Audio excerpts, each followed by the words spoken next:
Hi, this is Shadi, and today we're going to be talking about World War One and World War Two Judo and Jiu-Jitsu, and talk about how they found these particular disciplines to be effective, and also the aspect of self-defense. We often talk about self-defense courses along Jiu-Jitsu and Judo, like Kime no Kata, Goshin Jutsu no Kata, the self-defense that the Valente brothers do, the self-defense that Hicks and Gracie stresses and Helio Gracie stresses. So I'm going to talk about them in the context of war, because here we cannot say, give him your wallet or run away or etc. Here you have to defend. This is war. So I believe that self-defense courses do offer a lot of value under the condition that you practice them as frequently as you do Randori and Uchikomi. But we'll get to that. But before that, I'm going to talk about Captain Alan Smith. He is the fifth Caucasian to be ever granted a black belt from the Kodokan. Black belt in Judo, and the first ever to be granted as a Caucasian a black belt in the Kodokan. And he is the author of the book Secrets of Jiu-Jitsu, a complete course in self-defense, published in 1920. And because I love my audience, I will put a copy of the book in PDF format in the description below for you to check it out. So Alan Korstorffen Smith was a pioneer in Judo in the West, particularly in the US Army. He is the one you are watching in front of you in World War One Jiu-Jitsu training. Like I said, he is the fifth Caucasian and the first Scots to have been graded Shodan at the Kodokan. He lived in Scotland the first 17 years of his life. If you want to read more about him, of course, I will leave a link in the description so you can read more. So he was actually a very skilled boxer before getting into Jiu-Jitsu in the UK. So he decided to challenge a Japanese Jiu-Jitsu expert, but he actually lost, and he was actually very impressed by the very small Japanese that dealt with larger opponent, and this gave him a very good interest in Jiu-Jitsu. So keep in mind, this is at the turn of the century. So Jiu-Jitsu, through people like Sadakazu Uyenishi, Yataro Handa School of Jiu-Jitsu, Gunjiko Izomi, Yukiotani, Taro Miyake, all these people were already there in the UK and spreading their books, which I've discussed and shared multiple times. So he could have started learning before even going to Japan. So 1908, Smith arrived to Japan, and he wanted to go to Tokyo, but he was stuck in Yokoyama and he couldn't find a way to travel. So he opened up a dojo of his own and started teaching mainly foreigners, but he started to catch the attention of many people, like his third Dan judoka and friend, the Sato, and also he was actually visited by Kyuzo Mifune, who was actually fifth dan at the time. And so this was around 1912, because Kyuzo Mifune was still a fifth dan at the time. So he actually published two books in 1915 called Little Lessons in Japanese. And in 1916, he received his Shodan at the Kodokan. And 4 years later, in 1920, he published his own book, The Secret of Jiu-Jitsu. So this is mainly Captain Alan Smith, the pioneer. Here you see World War II. It's called Judo. It wasn't called Jiu-Jitsu because at the time, after the 1920s, the term Judo became more official. So here you see, this is the British Royal Navy training Jiu-Jitsu and demonstrating it. I'll leave a link in the description for the full video. So here he is demonstrating vital points, how to strike them very efficiently and very rapidly. So when it comes to self-defense, this is war. You cannot say, give your wallet, give your phone, and then go back home and cancel your credit card. One of these men have to die. So when it comes to stuff like training, a knife or the gun, these soldiers knew that they were going to die. So they would risk everything to fight. Their survival instinct was through the roof. They would try the wrist twist, they would try the seoinage, they would try the hip tosses, they would try everything to disarm and really engage aggressively. Here, this man, he says that the best form of defense is attack. So kind of like the you see today here, people like the Israelis talk about their Krav Maga. They say that the best form of defense is offense. This is where they actually got it from. This is not something new. So when you put the aggressor under pressure, you will have a far more likelihood to survive. But doing like those wrist locks, like 1, 2, 3, disarm and then disengage, like you see in those very formal self-defense type of demonstrations, then yeah, they won't work. And also another reason why they don't work is that the aggressor is not engaging in kata form, at least, like they leave their hands sticking out. There's no, I believe, in my opinion, that there should be a self-defense randori, so to speak, or sparring. You know, you have like drills of knife striking, and then you do them in a freestyle, and you'd have to combine all the techniques. For example, if the striking is coming from the pocket, you know what to do. If it's coming from a straight jab or like a haymaker knife or whatever, and then you do randori, where you know the aggressor is trying to do everything. You're gonna get cut for sure, but try to expose stuff that are not as vital. For example, the outer wrist, the outer forearm, rather than the inside of the forearm. Here you see that they are doing the self-defense that you see Hickson do, etc. The stuff that we say, oh, they will not work, but trust me, practice long enough, they do work. This is what I believe. And when it comes to making them efficient, a lot of these clubs today are focusing solely on sports and going to competition, but self-defense, it should be done at least twice a week with self-defense randori, very similar to how we do, you know, uchikomi, the exercises that the sensei shows, and then later on we do randori, similar in BJJ, the drills, and then we roll. So self-defense, these techniques, they do work, but their approach is either lagging due to lack of training, or it's lagging due to not training them efficiently and not doing randori, like I said. So World War II, you have arguably the most bloodiest wars in human history, where people were racing to create the most damaging weapons. So I would assume they were doing the same thing when it comes to hand-to-hand combat. And surprise, surprise, judo and jiu-jitsu were both the weapon of choice. So when it comes to self-defense, they are as efficient as in street fights, as in war as well. But like I said, the training methodology is what's most important. Like we say in Aikido, the techniques work, but the training methodology fails. And self-defense courses, whether it is Krav Maga or these jiu-jitsu based self-defense, fail because of lack of sparring.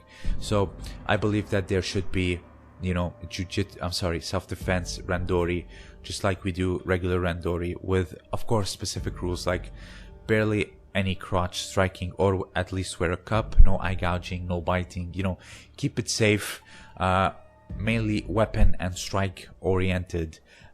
If like the strongest militaries in the world, like the US and the UK, did them, I believe that they should work just fine. Just have to find a training methodology around them. Now obviously I'm not the best to do that, but I believe that 4th, 5th Dan, people who work in the police, the army, would know exactly what to do. So don't get me wrong, it does exist, you know, functional self-defense training. I'm sure if you enlist in the police or the army, they still train you that. But I'm talking about these suburban clubs that train self-defense, is what causing danger and causing a bad reputation to self-defense drills. So if you have anything else to add, let me know down below. Also, consider supporting me on Patreon. I have exclusive content for the patrons only. A few videos are already up for the patrons. For those who are patrons and don't know, you can go check your Patreon.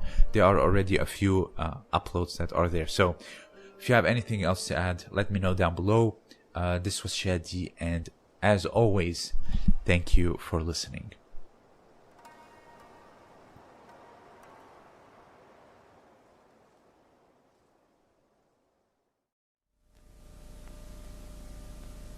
Black clamps his opponent's hand to his own head, turns, and with the hand still grasping, raises his head. And see what happens to White. Why doesn't White kick him? I bloody well can't. These grips and holds, which you've seen demonstrated, prevent your opponent from renewing his attack, and as you've seen, puts him at your mercy. And show no mercy. A most vicious and effective form of attack is kicking. And here again I want you to remember that the best form of defense is attack. When your opponent kicks at you, kick his leg like this, with the cutting edge of your boot against his shin. The harder he kicks, the more effective is the counterattack. You can throw your opponent when he kicks, and as he falls, kick him. The spine is the best spot. You may break it. If you miss his spine, you'll get one of his kidneys. For the purposes of demonstration, Black up till now has had it nearly all his own way. Now we'll see what White does to Black. They will demonstrate releases from and counters to body holds.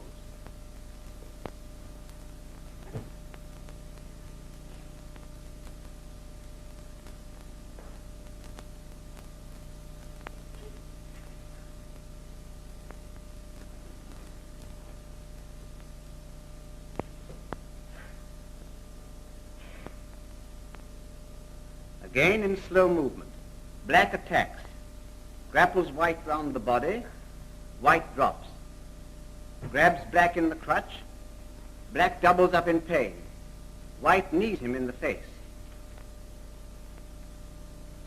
Again Black attacks, but he's missed his arms, and see how White uses them. Behind the ears is the mastoid process. Pressing inward and upward causes excruciating agony. Black is feeling it. Up goes his head. White ups with his knee and strikes him in the crutch. Black seizes him round the waist.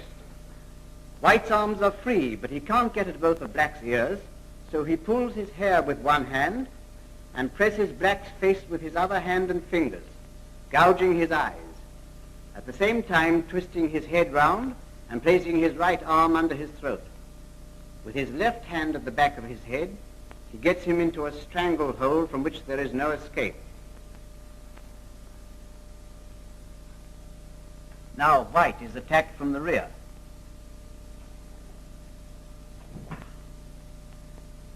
Did you see how it was done? No? Well, watch Black and White go through the movements and practice it yourselves. Black attacks White. White rounds his shoulders, forces his arms outwards and drops down.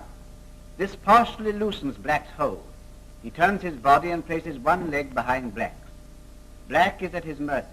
It's an easy matter for White to swing him over his body. He goes in to kill. Another method. White rounds his shoulders, drops his body, grabs Black's arms over his shoulders and throws him over his head.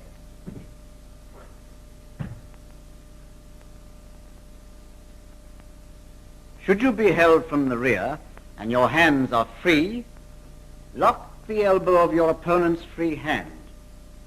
Grasp his free hand, bend his wrist, break it. This will leave you free to attack.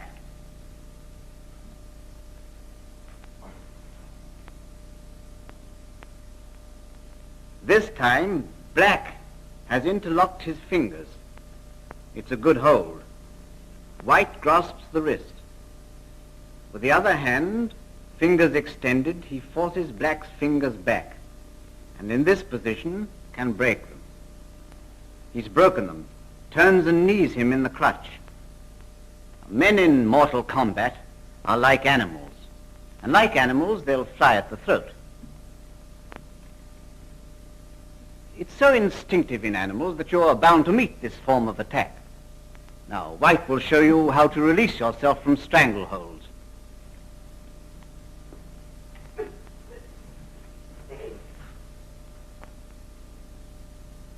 If your opponent grasps your throat from the front, strike at his crutch.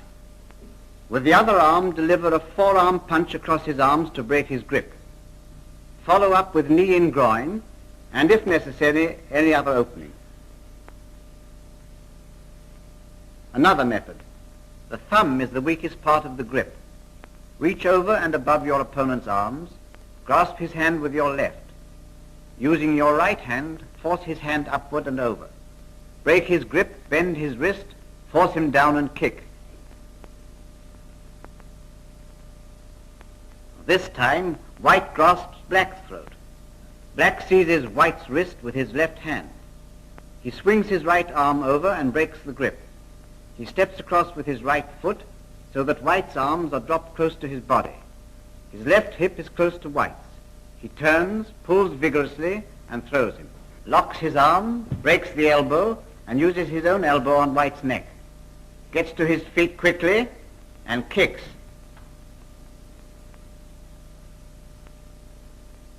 White attacks Black from the rear. Black grips his right wrist with his left hand. With right arm locks his elbow, bends his knees, keeping his back straight, turns and throws him on his back. He follows up with any attack. Now, White is trying to strangle him with his arms. Black bends his knees, grips White's forearms, pulls, turns his head, bends the trunk forward, and over he goes. Again he attacks. This time, Black grasps wrist and elbow of one arm, forces the elbow upward and the wrist downward, turns his body, slides through the hollow of his side, forces his arm up his back, and strikes across his neck.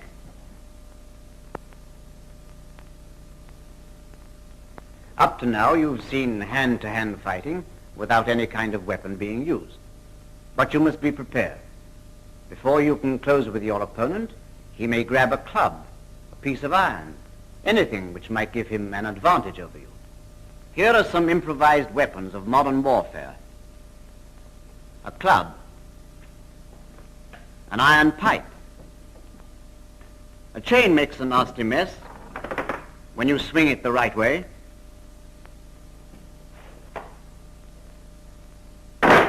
Barbed wire, nearly always at hand, is very effective. Tears a man's throat and throttles him. This is how to use the wire cheese cutter. Silent, swift, and sure. You can cut a man's throat before he can say "Heil." Your own equipment and clothing provide weapons. The steel helmet. Your sock filled with sand. Necktie for throttling or gagging. Even a bootlace will throttle a man. A broken bottle. You all know how this is used. You never need be weaponless, but you must learn how to use any improvised weapon which may be near to hand. Well, Mac, take your pick. I think I can get you with this. You do? Right. Give me that steel helmet. Yeah. Come on then, let's have a go.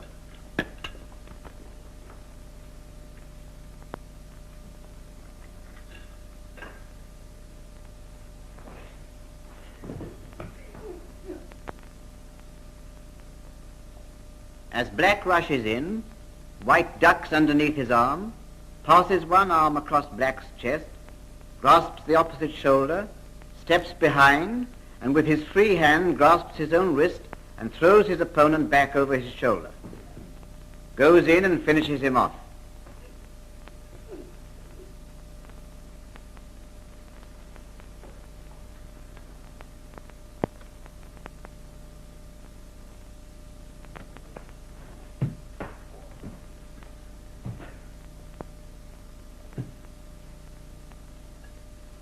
When your opponent swings a weapon at you, meet him by diving low and striking with your forearm at the groin of his leading leg, grasping his ankle with your other hand. Push forward with the forearm and pull up it at the ankle to throw him. Get the weapon and use it. Every one of you must learn how to attack and defend yourself. Now, Black and White are experts, but you must become expert too. Your life depends on it. Here, Smith. And you, Crowther, have a go. Me, sir? Yes, you've seen it done. Now, come on. Have a go. Very good, sir.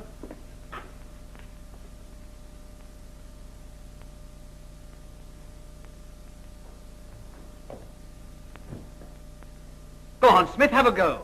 Kill him. Practice makes for perfection. Keep on having a go, and you'll learn.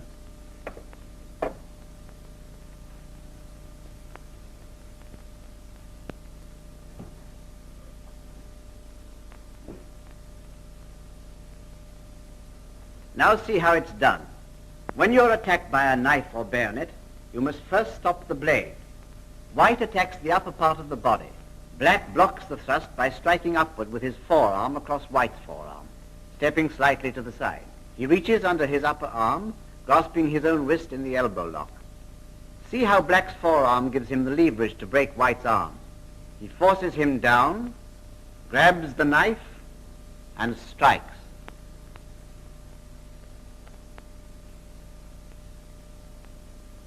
A blow aimed at the top part of the body can be blocked. A blow aimed at the lower part of the body must be parried.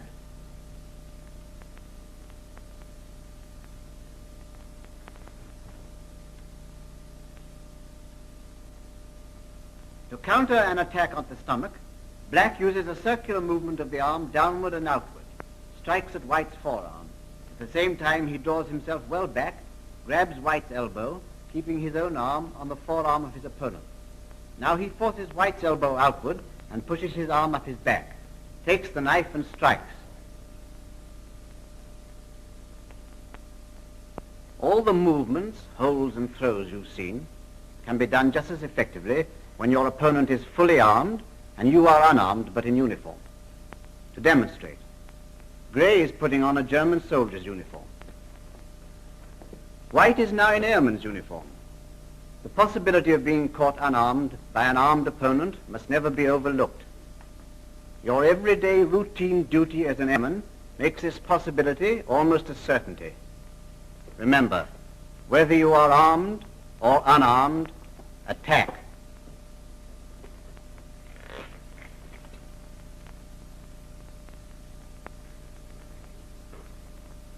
Unarmed White will tackle the sentry from the rear.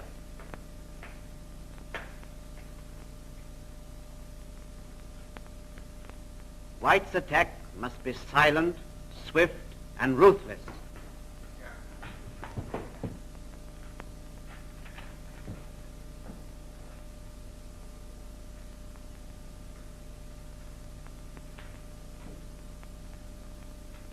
Watch the movement.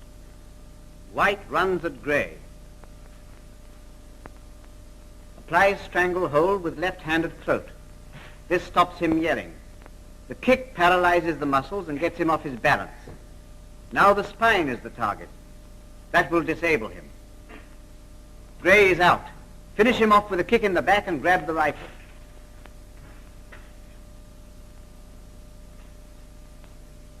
Another attack. White grabs the helmet. Now he's in a position to use it. Kicks Gray's leg, paralyzes the muscles, pulls him down and knees him in the spine.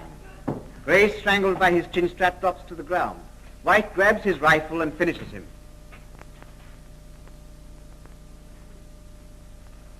How to tackle a sentry in a bayonet hold-up.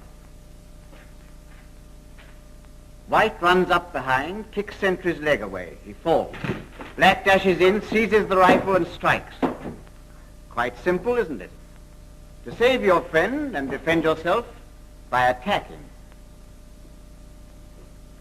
An alternative method. White kicks him off balance.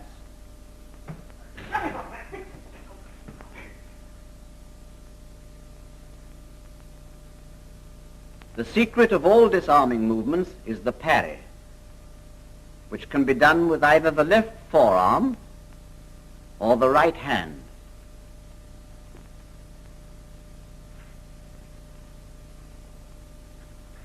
Gray attacks with the point.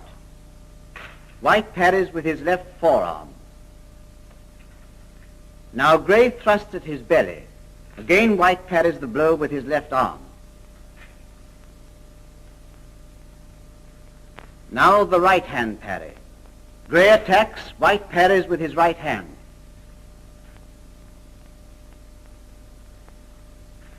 Gray attacks. White parries with the left forearm, defeats the attack, puts Gray off his balance. Now see the result of White's aggressive attitude, his coolness and his training.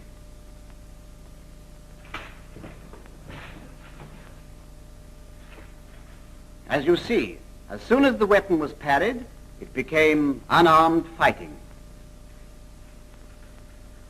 White has fallen. Gray is attacking him on the ground. White rolls away from the point. Before Gray can strike again, he rolls towards the weapon, sweeping the bayonet away, kicks hard at Gray's forward leg to throw him off balance, and attacks him.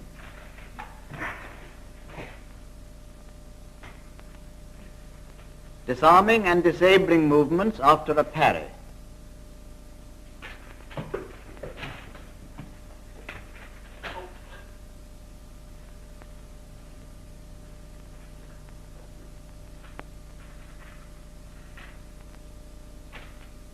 This kick, with the cutting edge of a service boot, will break a man's shin. The effect is to double up Gray's body, bringing his neck into a position where White can chop it with the cutting edge of his hand, breaking his neck, or at least stunning him.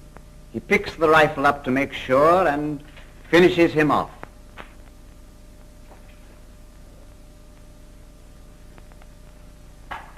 Necessary to learn so many methods. I'll tell you. You'll never meet the same situation twice. Every one will call for prompt action, will demand its own solution. White will think aloud, but you know how fast you can think when it comes to the real thing. Missed him. Get him off. Got him. Got him.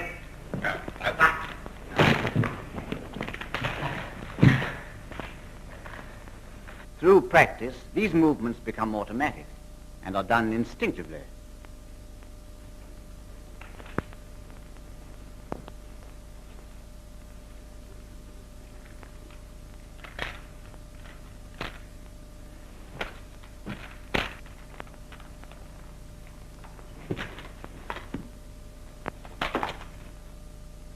This is the forearm blow.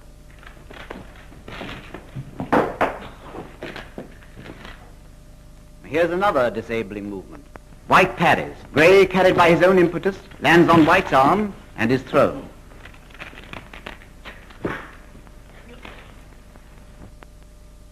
And now, how to counterattack against strokes from the butt of a rifle.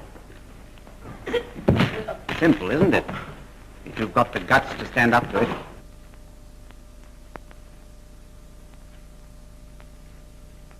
White simply helps the butt of his opponent's rifle round, gives him a chin jab, kicks his leg, and throws him.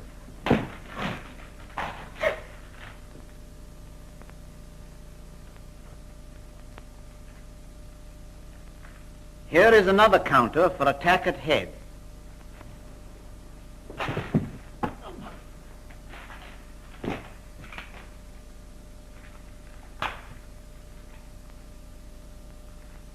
Counter for butt stroke at belly. As the butt comes towards the stomach, swing it up. Keep his arm above your head. Give him a good blow in the face with your other hand and knee him in the crutch. Throw him and kill him.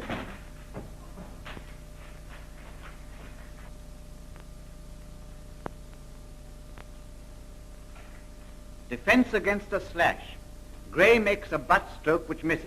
Returns with a slash to head.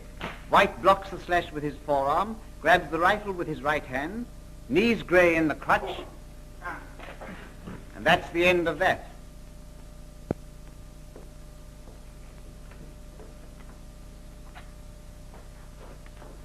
Counter-attack for charge. When your opponent rushes at you, concentrate on the parry, and as he rushes past, trip him up and go for him.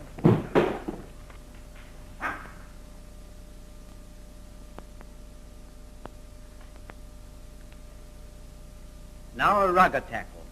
After parrying, White crouches down, rams his shoulders into Gray's crutch, throws him over his head, goes in and finishes him. And now a belly throw.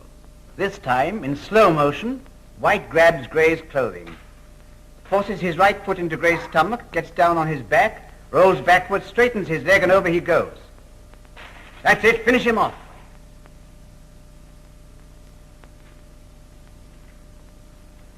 Do it again, White, at usual speed.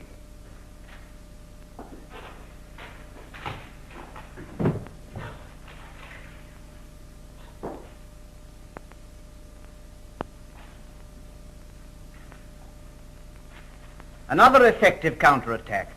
When opponent leads with right foot, you can kick him in the crutch. Counterattack against revolver hold-up. When held up incorrectly like this, strike downward and outward with left hand, knocking the revolver clear.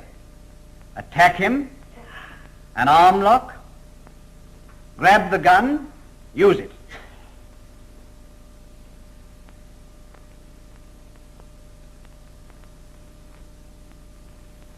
If you're held up from the rear, turn quickly, left about, strike downward and outward with the left arm, close with your opponent, disable him, grab the weapon and use it.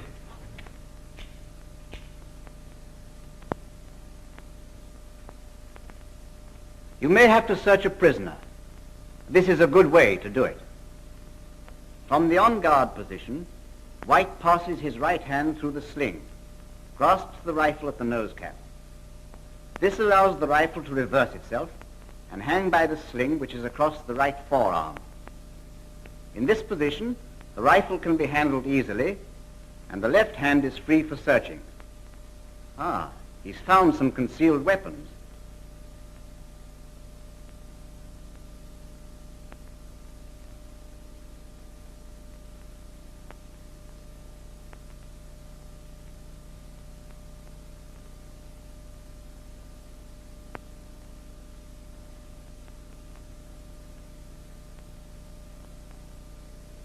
There are many ways of marching in a prisoner. Here is one way.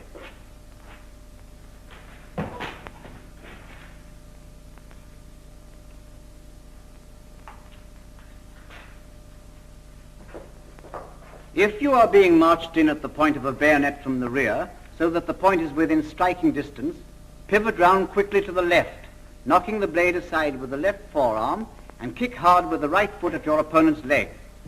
As he falls, attack him. This is the best way. Keep a safe distance from him. Cover him slightly from the flank. This prevents you from being surprised.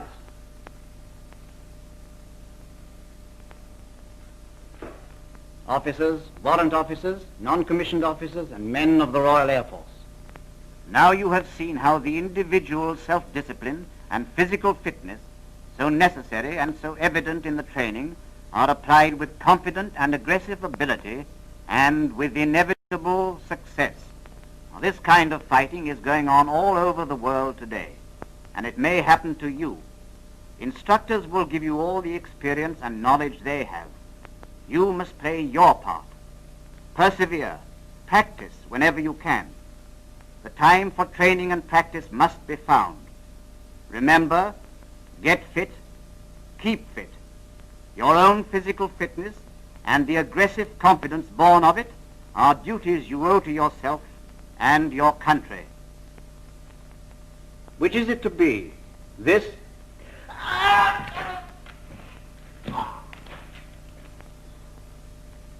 Or this?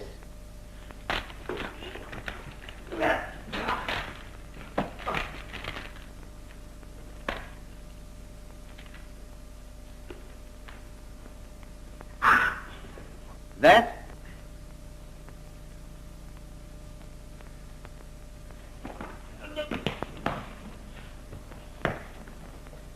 Or that?